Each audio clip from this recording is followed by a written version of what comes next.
Olá, turminha do sexto ano. Sejam todos bem-vindos a mais uma aula de Geografia. Eu sou o professor Alenilson Nobre e vamos começar essa semana com a nossa segunda atividade de diagnose, que é a nossa atividade de revisão do quinto ano que vocês estudaram, assim como também outras questões que vocês estudaram no ensino fundamental 1. Então, nós estamos na aula 2. A partir da aula 3, nós estudaremos de acordo com o nosso livro e os conteúdos do sexto ano, no ano letivo de 2021.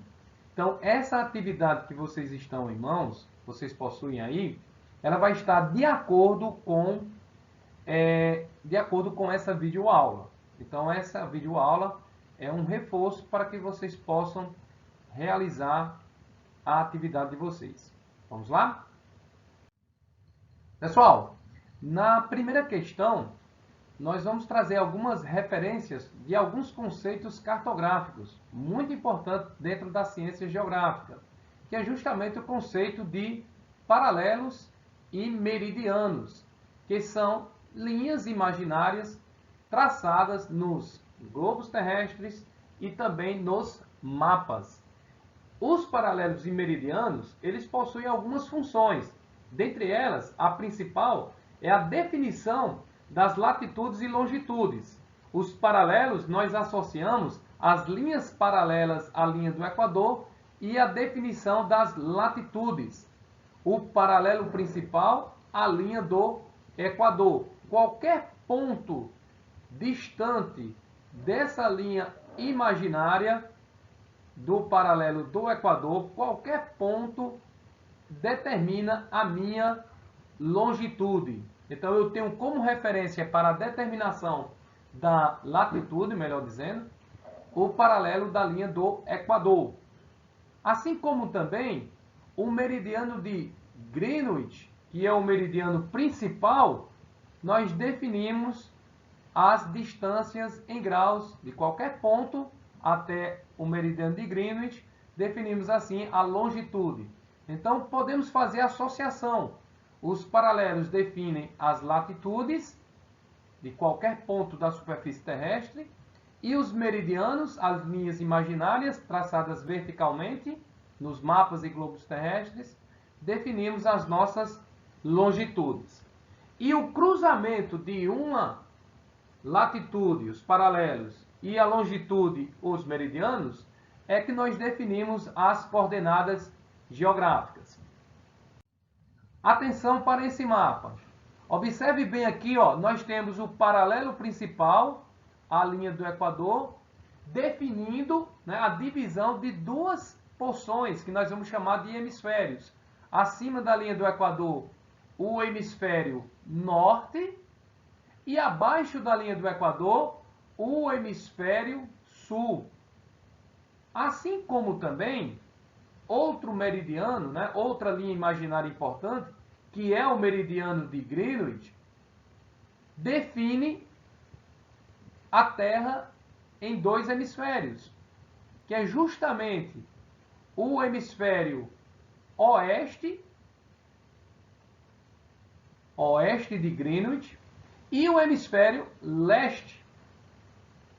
As definições desses hemisférios são com base nessas duas linhas imaginárias, a linha do Equador e também o meridiano de Greenwich.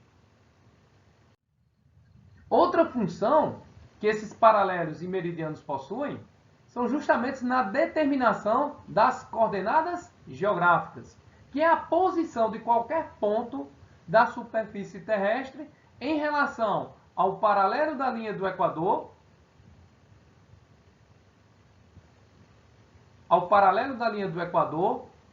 como também ao meridiano de Greenwich. Então vejamos bem aqui, ó, nós temos 4 pontos aqui na superfície terrestre assinalados pela letra A, letra B, a letra C e a letra D. Vocês observem que em cada ponto desse são cruzados um paralelo com um meridiano. E aí determina a posição exata na determinação da sua coordenada geográfica.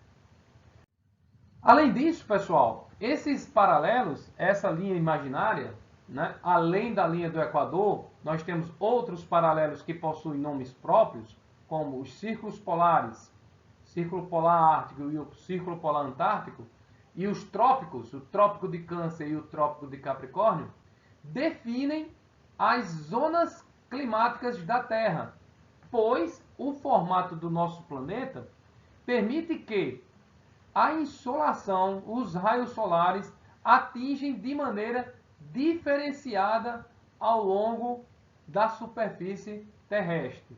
E assim, esses paralelos principais, os círculos polares e os trópicos, vão determinar as zonas climáticas. A zona tropical, que é a zona climática mais iluminada e aquecida pelo nosso planeta, entre os trópicos de Câncer e o Trópico de Capricórnio, também chamada de zona intertropical. Além dessa zona tropical ou intertropical, nós temos as zonas temperadas, tanto ao norte do meridiano, ou melhor, no paralelo de Greenwich, a zona temperada que vai dos círculos polares aos trópicos, zona temperada do norte e a zona temperada do sul. E nas extremidades da superfície terrestre é a região que recebe menor insolação e que vai apresentar as menores temperaturas do nosso planeta, que são chamadas de zonas polares. Ok? A primeira questão, pessoal, é justamente sobre essas representações. Que para responder às alternativas aqui, A, B, C ou D, alternativa, qual seria a alternativa correta, estaria de acordo com as representações. As representações 1, representação 2 e a representação 3. Essas representações, elas representam, respectivamente, na representação 1, está representando aqui a longitude, a representação 2, a latitude, e a representação 3, zonas climáticas. Na letra B diz, na representação 1, nós temos meridianos, na representação 2, paralelos, ou na representação 3, zonas climáticas. E a letra C, latitude, representação 1, representação 2, paralelos, e a representação 3, fusos horários. Na letra D, representação 1, paralelos, representação 2, meridianos, ou representação 3, zonas climáticas. Então, uma alternativa vai estar correta de acordo com essa imagem e as alternativas que indicam, respectivamente, o que essas representações estão representando. Que são paralelos, longitude, zona climática. Na próxima questão, nós vamos fazer uma abordagem da cartografia sobre mapas. E eu trouxe para vocês aqui um conceito básico do que vem a ser mapa. Mapa é uma representação de uma porção do território sobre uma superfície plana. Nessa imagem aqui, vocês estão percebendo algumas dessas representações. Como nós temos aqui, ó, o mapa mundi, o mapa do Brasil, o mapa da Paraíba, o mapa da nossa cidade aqui de Pombal.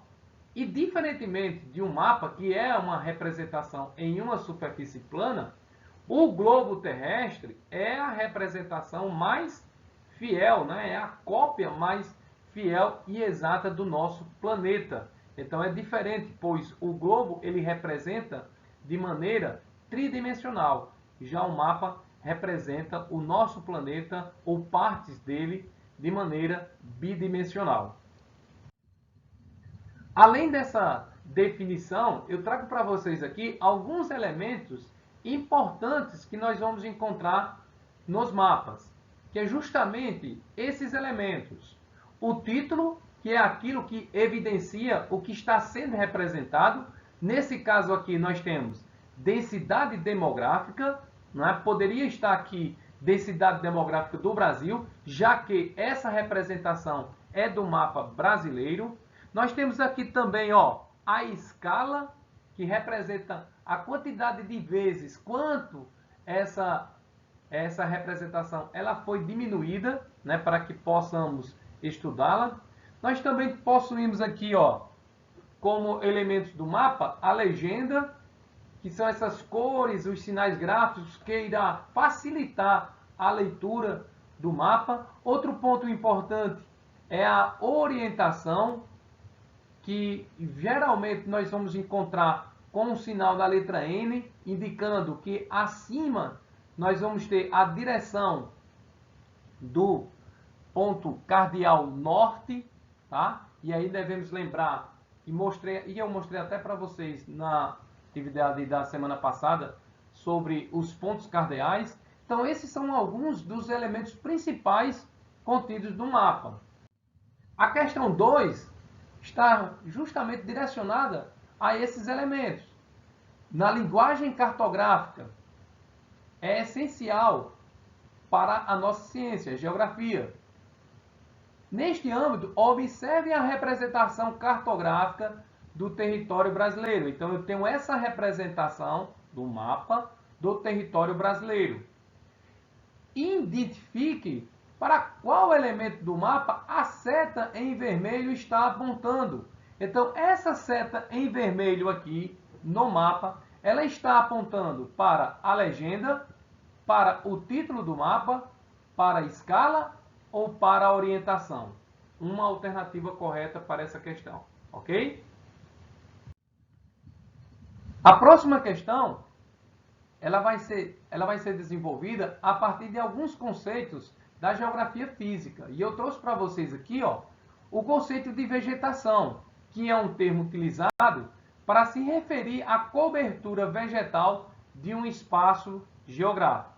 Nessa representação cartográfica, observe que, pelo título, Brasil, vegetação original, diferentes cores estão sendo representadas aqui, ó, na legenda do mapa, identificando as mais variadas formações vegetais aqui presentes em nosso território, né? Nós podemos citar algumas delas: a floresta amazônica em verde, a caatinga aqui, ó, no sertão do Nordeste, o cerrado nessa porção mais central do Brasil. Então essas cores elas vão identificar as diferentes formações vegetais do Brasil.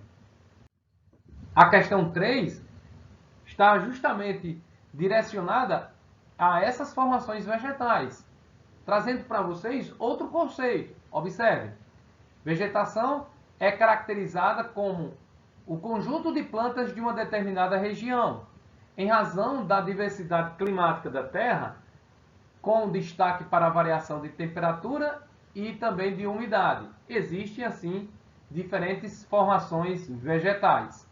A questão pergunta: observe essa formação vegetal aqui da imagem e assinale a alternativa correta. Então, qual seria a alternativa correta? Essa imagem ela está representando que formação vegetal? Ok? Uma alternativa correta para essa questão. Na próxima questão, nós vamos falar um pouco sobre o espaço geográfico, que vai ser novamente um objeto de estudo no 6º ano. Nós vamos falar sobre o espaço geográfico. E eu trago para vocês aqui o uso e ocupação de dois espaços, né? O espaço intitulado como urbano e o espaço rural, ou também conhecidos como zonas urbanas e zonas rurais. Então são espaços distintos, são espaços diferenciados. Vocês podem observar aí, ó, claramente nas duas imagens sobre espaço urbano e espaço rural. O espaço urbano ele é definido pelas regiões das cidades, até onde vai as construções urbanas, ruas, avenidas, casas, prédios, tá? E aí integra dentro desse espaço as mais variadas atividades, com destaque para as atividades industriais e atividades comerciais, né, e de serviços. Já o espaço rural é aquele espaço que não integra o perímetro urbano, ou seja, é uma área do município que não é classificada como zona urbana. E nesse espaço rural, ele também possui importância para a nossa sociedade, né? É o espaço onde se desenvolve principalmente as atividades rurais ligadas ao campo, né? As atividades da agricultura, né? As atividades da pecuária, né? De criação de animais, e as atividades extrativistas, seja minerais, seja atividades extrativistas animais, né? E vegetais também. Então, são espaços distintos e que possuem atividades econômicas também diferenciadas. A questão 4 está pedindo para que nós possamos observar essas duas imagens, e aí vocês veem claramente que a imagem 1 está relacionada a um espaço rural e a imagem 2 está relacionada ao espaço urbano. E que nós possamos fazer uma relação enumerando 1 para esse espaço aqui, ó, e 2 para esse outro espaço. Então, as plantações eu vou encontrar no espaço 1 ou no espaço 2? As indústrias, no espaço 1 ou espaço 2? A pecuária, que é a criação de animais, no espaço 1 ou no espaço 2? O comércio, criação de animais. Então, a partir da enumeração desse bloco aqui, eu vou encontrar uma sequência. E a sequência correta dessa associação está assinalada em qual alternativa? Na alternativa A, na alternativa B, na alternativa C ou na alternativa D. Ok? A próxima questão, sexto ano, é para que vocês possam desenvolver, né, uma pesquisa e, de acordo com a imagem representada, né, a atividade econômica denominada agricultura, vocês possam realizar uma pesquisa e escrever a importância dessa atividade econômica. Então, pesquisem na internet qual a importância da atividade econômica denominada agricultura. Ok, pessoal? Então, essa foi a nossa aula. Aproveitem aí o nosso canal do YouTube, Ale Turminha Geo, nosso canal dedicado às nossas aulas de geografia, e aproveite para vocês se inscreverem em nosso canal. Toda semana teremos aula na nossa plataforma, no nosso site aqui, no nosso grupo aqui do YouTube, ok? Grande abraço a todos e boa semana. Abraço. Tchau, tchau.